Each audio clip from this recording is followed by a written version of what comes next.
इसके बारे में इसमें ऑलरेडी हमने एक सॉरी बाबू ऑलरेडी हमने बोल दिया, ऑलरेडी काशन किया.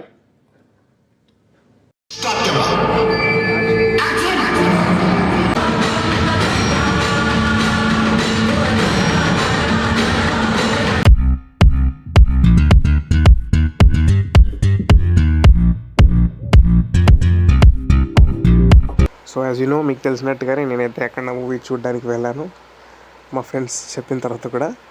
ఓకే, నేను వాళ్ళందరి డెసిషన్ కాదు అనడానికి కారణం బాలయ్య. అండ్ నాకు ట్రైలర్ నచ్చిండే.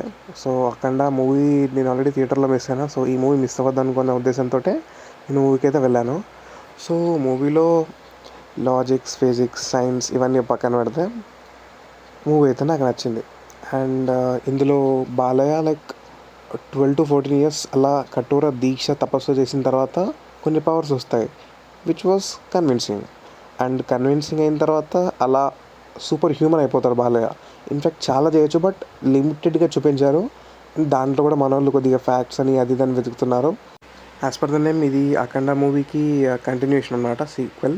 సో అఖండ 2 తాండవం అని చెప్పి అయితే ఉంటుంది. సో దీంట్లో ప్రజ్ఞ జైస్వాల్ క్యారెక్టర్ని లేపేశారు. అండ్ ఇందులో చిన్న బాలయ్యకి పెద్దగా ఎలివేషన్స్ ఫస్ట్ హాఫ్లోనే ఉంటాయి, తర్వాత మళ్ళీ ఎక్కడ కనిపించాడు. మొత్తం పెద్ద బాలయ్యని డామినేట్ చేస్తాడు, అదే అఘోర బాలయ్య. అండ్ ఇందులో సంయుక్త క్యారెక్టర్ కూడా కొద్దిగా డీసెంట్గానే డిజైన్ చేశారు.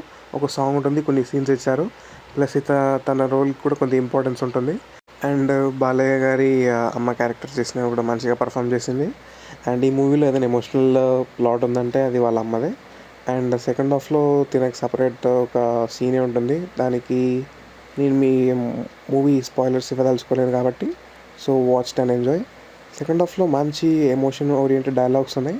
సో వీళ్ళు చెప్పాలనుకున్న థాట్కి అండ్ ఒక అంటే మెయిన్ సీన్ ఉంటుంది కదా, సో ఆ సీన్ యొక్క డైలాగ్స్ చుట్టూ ఫిల్లర్స్ ఫిల్ చేశారు. సో దానివల్ల మనకి ఏమవుతుందంటే ఆ ఎమోషన్తో కూడుకున్న సీన్ యొక్క ఇంపాక్ట్ అనేది తగ్గుతుంది. సో అట్లా మనకు ఒక 4 to 5 times రిపీట్ అవుతుంది మూవీలో. అదొక్కటి తప్పించి మిగతా మూవీ అంతా బాగానే ఉంటుంది. ఇంకా క్యారెక్టర్స్, టేబుల్ ఫ్యాన్ ఎఫెక్ట్ అయితే ఈ మూవీలో లేదు. I'm glad. గ్రాఫిక్స్ కూడా కొద్దిగా బెటర్ ఉంటే బాగుందనిపించింది. బట్ తమనన్న బీజిఎం పెట్టి మొత్తం మేనేజ్ చేశాడు. సో నేను చూసిన థియేటర్లో అయితే సౌండ్ కొద్దిగా లౌడ్గానే ఉండే. సో మీరు చెవులు మూసుకునే వినపడుతుంది, కళ్ళు మూసుకునే కనపడుతుంది.